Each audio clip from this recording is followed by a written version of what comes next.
capture doen. Dan ga je naar beneden, save changes. Wacht, van Willem.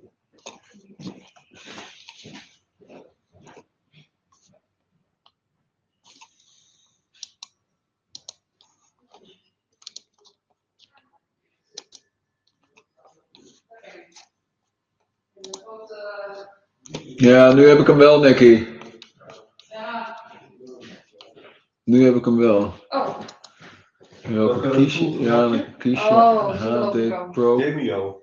Ja, dus moet je deze camera selecteren, dan doet hij het. Maar die, als ik Logi Capture doe, zoals die heet, dan doet hij het niet. Oh. Dat is wel onlogisch, toch? Best wel onlogisch. Dat is die, ja. Ja. Nee, ja, zo doet hij het. Dus dan... Ja, top. Nou, goed. Nou, ik ben niet bent wel van thuis al. Nee, we kunnen gewoon eruit knippen. Maar moet hem dan opnieuw starten? Nee, je kan het gewoon eruit knippen. Dus wanneer je zelf klaar bent, dan gewoon doorpraten. Gewoon gaan kletsen. Hoor je het geluid niet? Ja, dat hebben we net getest. Oké. Ja, ik heb altijd ook op mijn laptop. Dus dat werkt gewoon.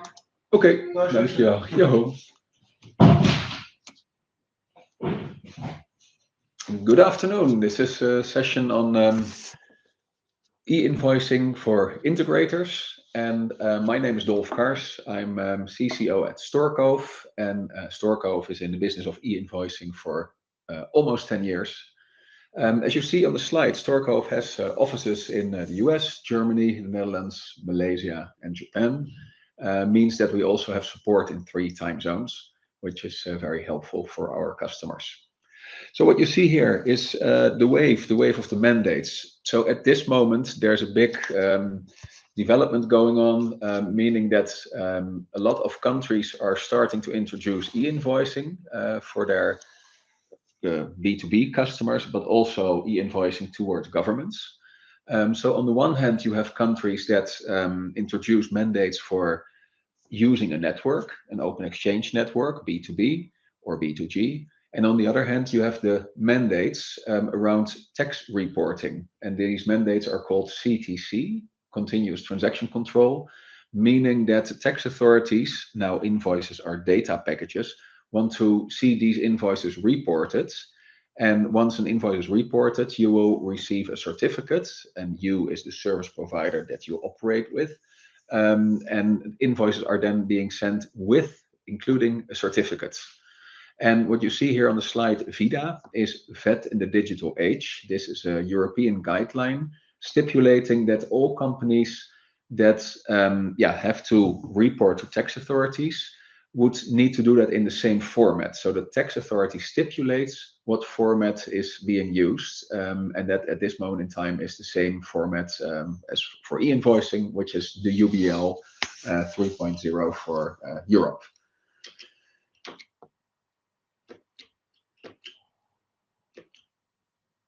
I'm trying to switch my slide here. I think the only way of doing this is here. So, as I explained, the forces driving adoption of e-invoicing are twofold. On the one hand, B2B mandates, on the other hand, C2C mandates. But there's also the logic of business efficiency. It is the state of technology at this moment in time that brings that reporting and sending e-invoices as data packages is logical. At the end goal of these open exchange networks is that B2B businesses and their financial systems can communicate directly.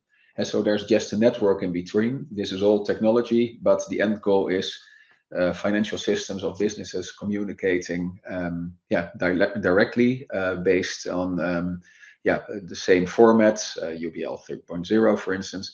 And this all happens within a few seconds. We have one network in Europe, which is the PEPL network, and it's also being used in Asia, so Japan, Malaysia, Singapore, New Zealand, Australia.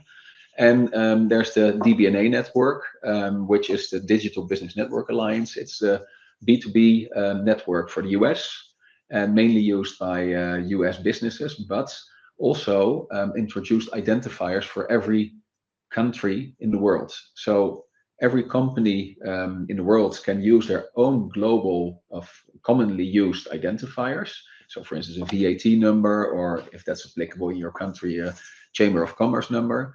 And with these numbers, you can register via a certified DBNA provider, and also send invoices within the US, but also outside the US. And DBNA network is especially also focusing on the Canadian market and at this moment the Mexican market. I know that Chile, for instance, is interested in joining the DBNA network. So there's a lot going on. And also these two networks, Peppol and DBNA, try to be as harmonized as possible. So what they're trying is to use the same identifiers. That a company that signs up to the Peppol network is also able to use the same identifiers to sign up to the DBNA network.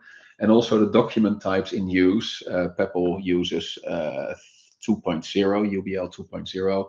DBNA uses UBL 2.3. So they're very aligned.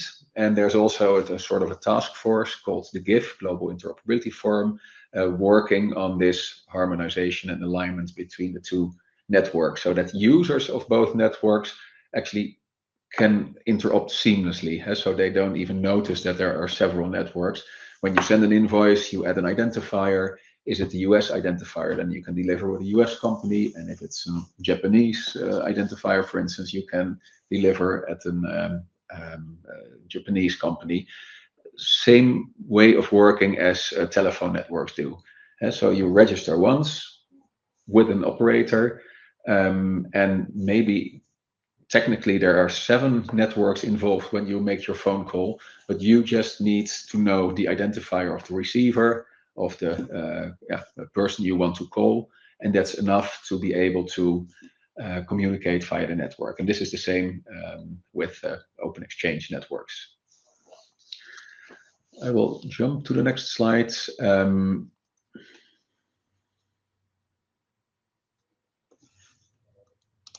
Okay, here you see the slide explaining the setup of these open exchange networks. So on the left, you see the DBNA network. To the right, you see also a four-corner model, the Peppol network. And you see here in the middle, at these small examples, you see the network. On these networks are several service providers. The Peppol network at this moment has more than 400 service providers. DBNA network more than 40. And these service providers are, let's say, the providers that companies sending and receiving can sign up to. And once you have a proper connection with such a service provider, that means that an API is properly set up. You can send invoices from your own financial system like you always did. The only thing you have to add extra is the identifier of the receiver. You need to know, for instance, a VAT number could be an identifier. You need to know the identifier, add that to the invoice. And when you send the invoice, you can, and this is special about open exchange networks, you can ask the network, is this identifier present on the network? And if the receiving service provider then answers, you can also ask which format do you need. And so whenever the receiver is situated in Japan, you would create a format called JP-Pint. When you send to Germany, it could be Ex-Rechnung. And as explained to the US, for instance, UBL 2.3. And this is what Storecove does special, and actually is the USP that Storecove offers, because we connect our customers with their financial systems with one set of data, a broad set of data called JSON data. And from that JSON data, we can generate whichever global format needed. And that, of course, is ideal because you don't have to bother to which country you're sending, or you don't have to worry about new countries joining the networks, because behind that one technical connection that you set up with your integrator or your in-house developer, we always make sure that when we send invoices that we deliver the right formats. And this, of course, for processing is relevant, but also for the new CTC countries that are joining. So countries where you need to report to the tax authority, these tax authorities also want a specific format. And there again, Storecove makes sure that you always deliver the invoice in the format that the tax authority wants the invoice to be delivered in. So it saves you a lot of time, and it especially saves you the old way of thinking that you have to ingest all sorts of formats when you want to do business with different countries. No, you only need to connect once with the JSON data set, and then you're ready for the future.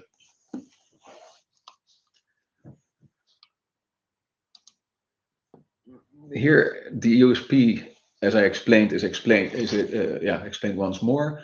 You see on the sending side, it's JSON data that you connect to, and we can generate whichever global format.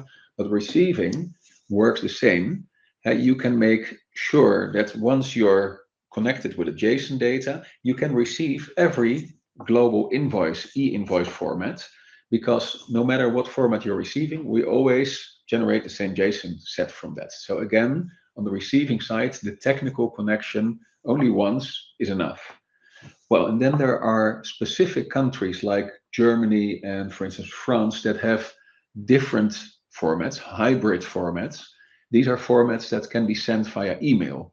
And as these are commonly used still in those countries, it is relevant that you can also produce the format, the hybrid format, or receive the hybrid format.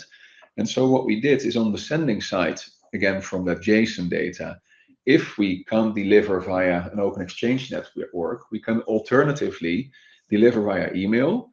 And then we generate, when it's a German receiver, we generate a Zugriff format to make sure that the receiver always has the best processable format available. So in this case, in the email. To be able to send such an email, you of course need to add the email address in the invoice, which we call the fallback email address. And so sending an invoice means you add the identifier, VAT number, and you add a fallback email address so that Storecove can make this decision for you. And that means that whenever a new customer of you signs up to the Peppol network or the DBNA network, they will automatically start receiving e-invoices. And so one e-invoice more and one email invoice less.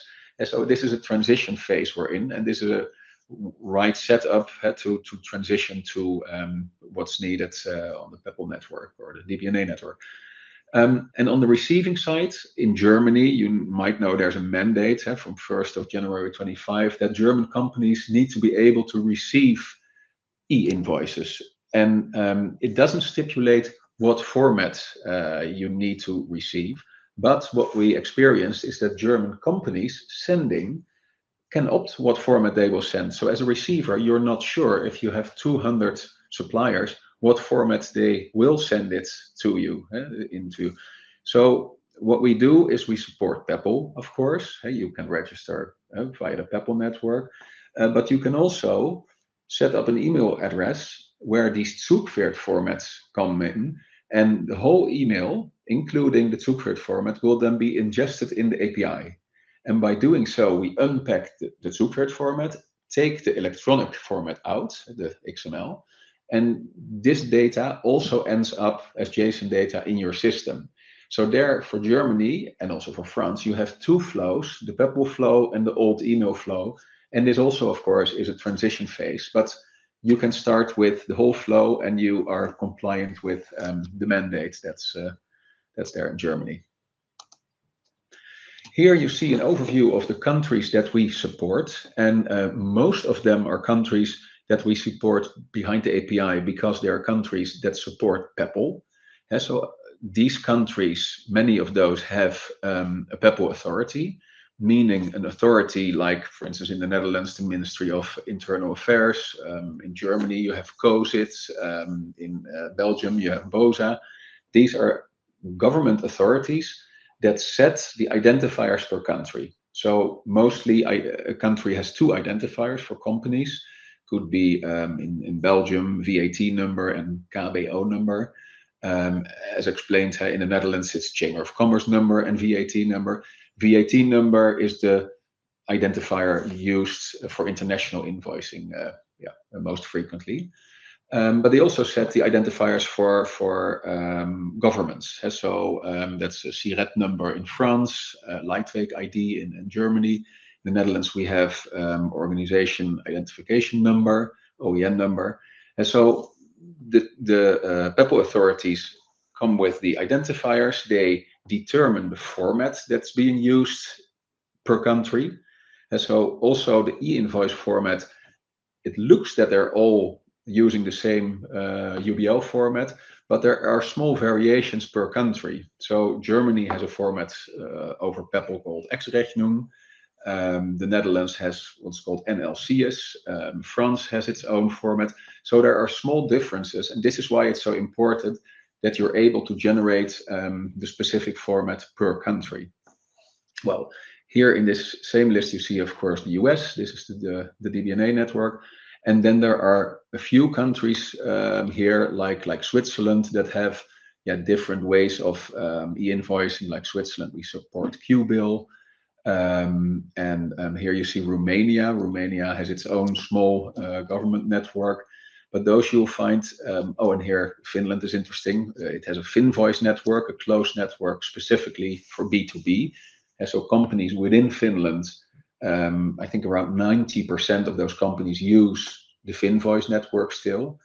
Although Peppol was introduced by the government, the most used network still is Finvoice. So it's also relevant that we connect to that network. And the same is true for Denmark. There we support the Nemhandel network. Here you see a few countries that we catch under the phrase compliance, because these countries have tax authorities where you need to report. Well, Belgium will do this reporting as of 1st of January 28. That is what they announced. France, it's September 26. Finland, well, is a separate network. It's not really reporting, but we still call it compliance. And so Germany has their own mandate. This is around receiving, but we make sure that you're compliant. India, you need to report to the tax authority. You get a QR code on your invoice, and we send the invoice including the QR code. So these are countries that we support and help you being compliant in.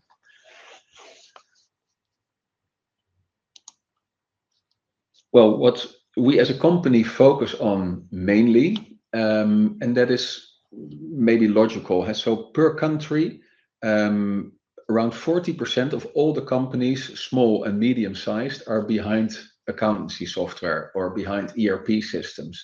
So what we do is we support these accountancy systems or ERP systems with e-invoicing. And so they connect to the Storecove API and can make sure that all their users from within their own software can use the solution, meaning that they can register their users on the network.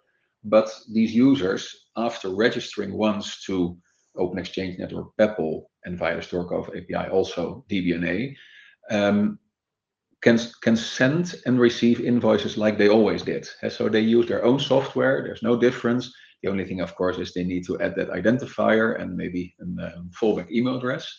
But further than that, for the business, for the customer using the solution, it's only two steps they have to go through. One is they say we want to start with e-invoicing.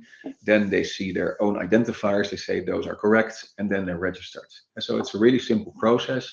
And then behind the screens, of course, every invoice that they send is first checked on the Open Exchange networks. If it can be delivered in that way, it will be delivered in a few seconds. And the interesting thing is that the network can answer. So it can tell you if the invoice has been received, if it was rejected. But you can also expect deeper responses, which are called invoice response, meaning that the system will tell you if the invoice is authorized or set for payment or even paid. Some countries make this mandatory, like Singapore did. So all service providers in Singapore have to support invoice response. Over the whole Peppol network, it's not mandatory for service providers to support invoice response. So my estimate is that around 20% of all service providers yet supports that.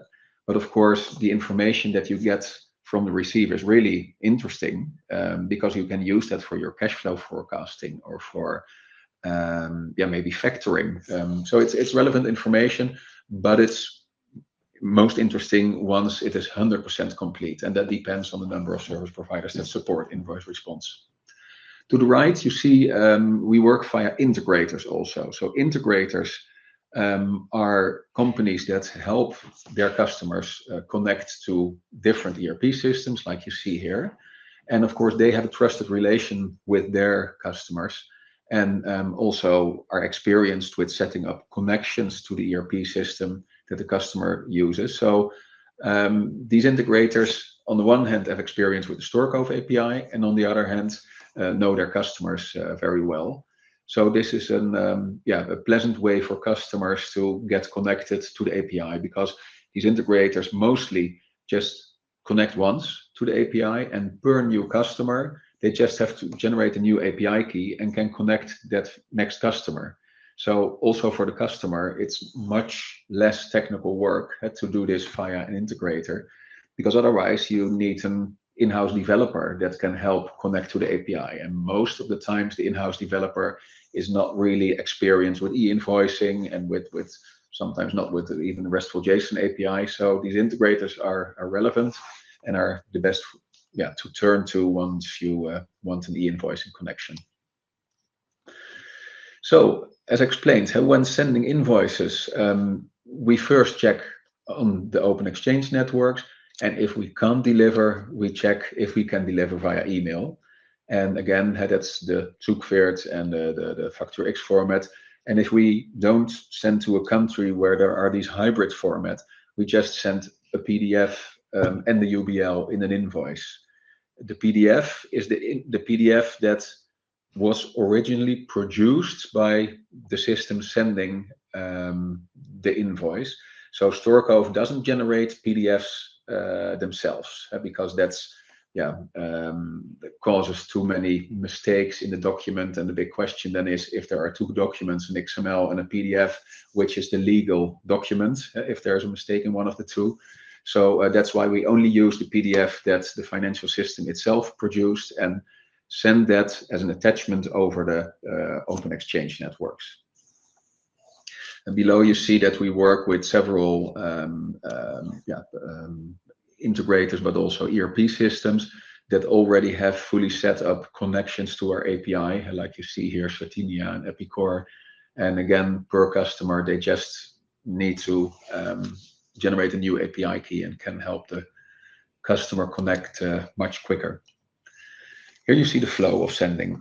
So we start with the ERP system connected to the Storecove API, and this is all JSON based.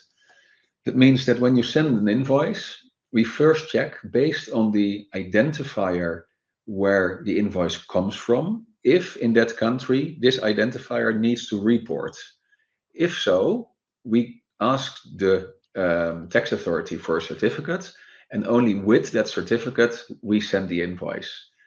And this process in most countries is set up so that if the receiver receives an invoice without a certificate, that they can't deduct the taxes.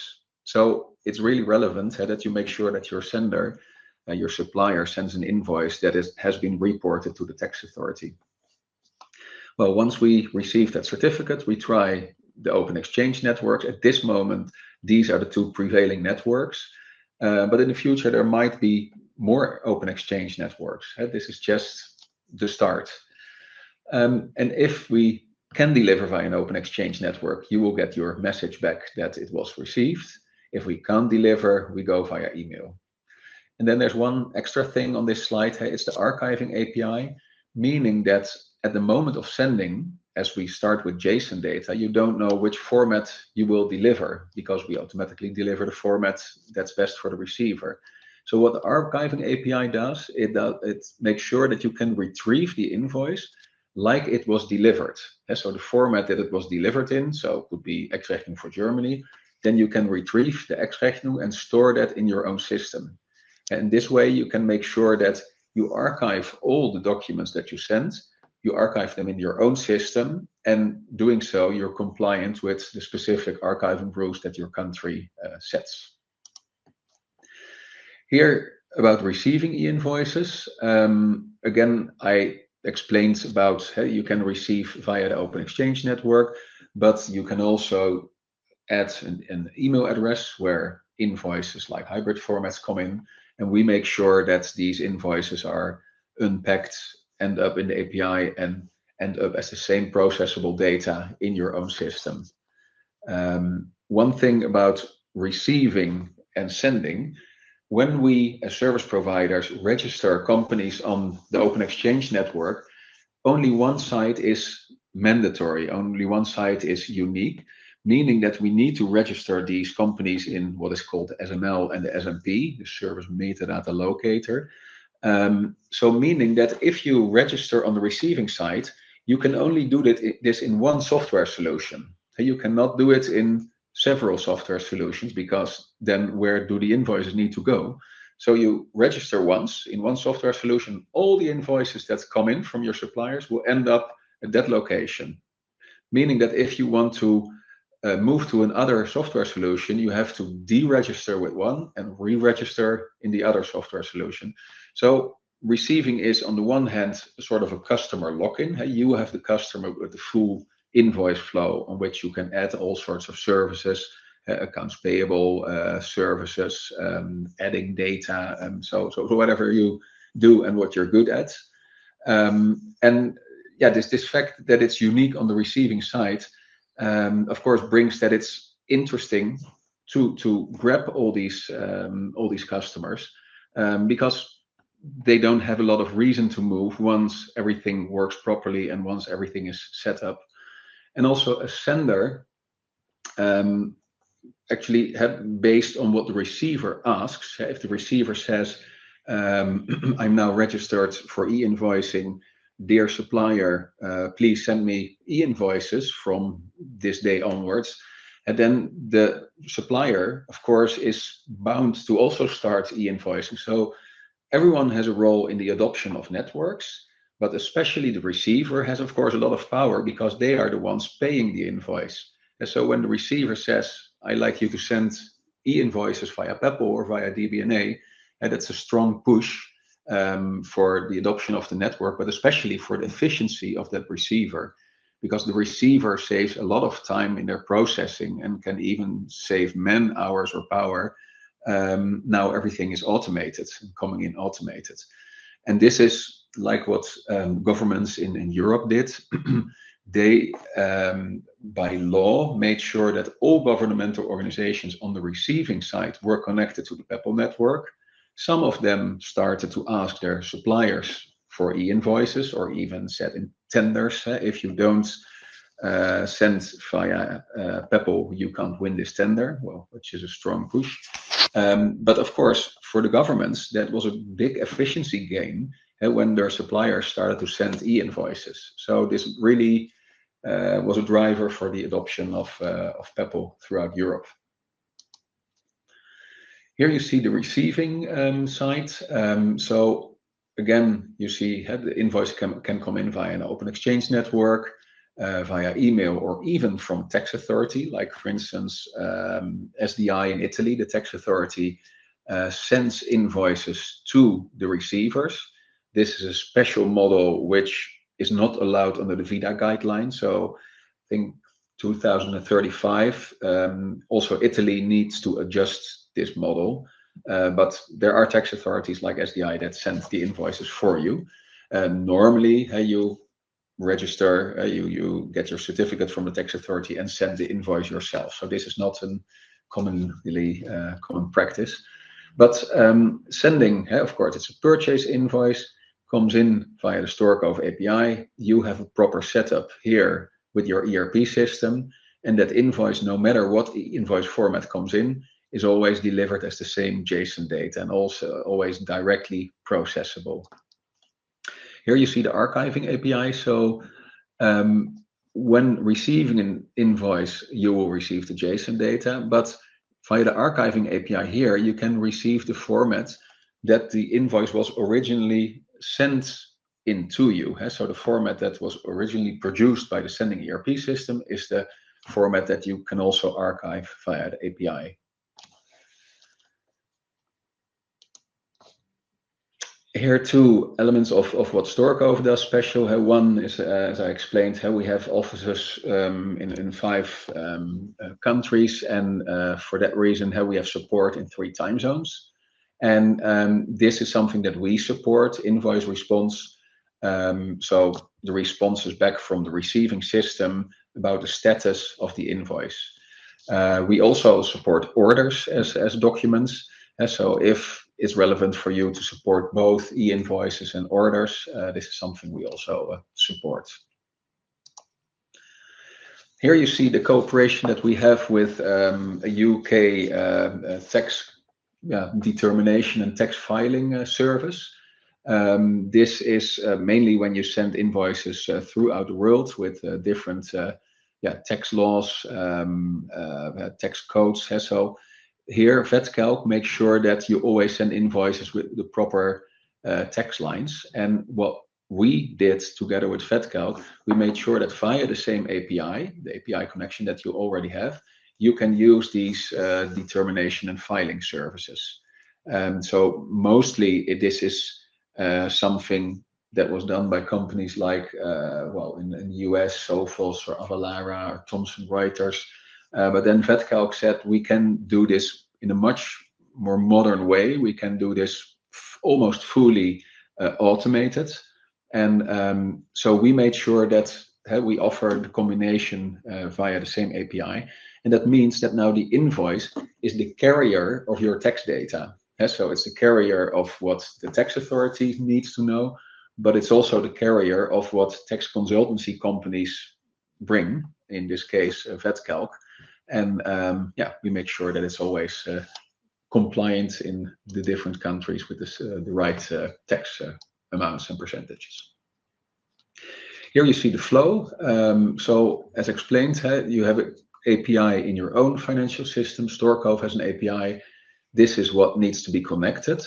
Mostly it's an integrator that can properly do this for you. You might have your own integrator already, so they could help you with the JSON connection from Storecove. And here you see the different countries that we support. So it's the PEPL Open Exchange Network, DBNA, but also these, what we call CTC countries where you need to report to the tax authority. And in this year, 25, we are connecting Mexico, France. We will be a PDP. Many of our customers want us to be PDP as they need to do their compliant reporting in France. France will also introduce PEPL. They have their own PEPL authority. And we support the United Arab Emirates as from 25 onwards. And at this moment, I think it's 19 different countries in Europe that are also testing with a combination of PEPL and tax reporting, which is called the VIDA pilot. And this actually predicts that more and more countries throughout Europe will also introduce the tax reporting, like Belgium did for January 28. There will be other countries that follow.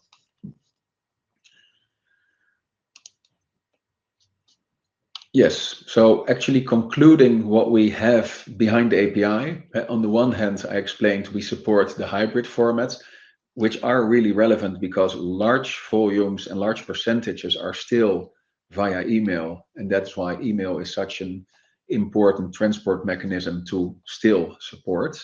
But we are in a transition phase, so we are transitioning towards open exchange networks, PEPL, DBN Alliance. But in the meantime, you have to support closed networks that are commonly used in countries too, like Finvoice and Nemhandel in Denmark. And you want to be ready for the countries where you need to report. So whenever you have an entity or a subsidiary in a country where you need to do your reporting to the tax authority, it's relevant that that is covered. So here you see a list of the countries that we already support, but we're of course extending our services to other CTC countries at the moment. And you don't notice when a new country is added behind the API because we make sure that the format automatically is supported. And so due to this automatic format conversion, you're not only able to send throughout the whole world, but you're also able to report in countries where you need to report because you have an entity or a subsidiary there. So with the API, you're fully VIDA compliant and you're ready to send invoices all over the world. The last slide, just to show you, I explained that we're in this business for almost 10 years. At this moment, I chair the DBN Alliance board. So we're closely involved in the development of the open exchange network in the US. The US is supporting, on the one hand, the core invoice format, so the invoice, but also a remittance document. So a remittance document is a proof of what you paid for, a sort of a slip, what we would say in Europe. But this is an important document type for banks and for credit card companies. So relevant that has been introduced in the US, because there were not a lot of standards around the document types, and there were a lot of closed networks, and now the open exchange network is there to also start. And of course, the pickup of the PEPL network is also promoting the growth of the DBNA network, because there's also already so much knowledge within companies that connected to the PEPL network, and that now see, okay, we can also use the same mechanism for the US. Our technical people are in technical committees of both organizations, DBNA and PEPL, also in the organizations aligning what both networks are doing. And our marketing committee is helping enormously with the US growth. So also with the press releases, blogs, websites of the DBNA.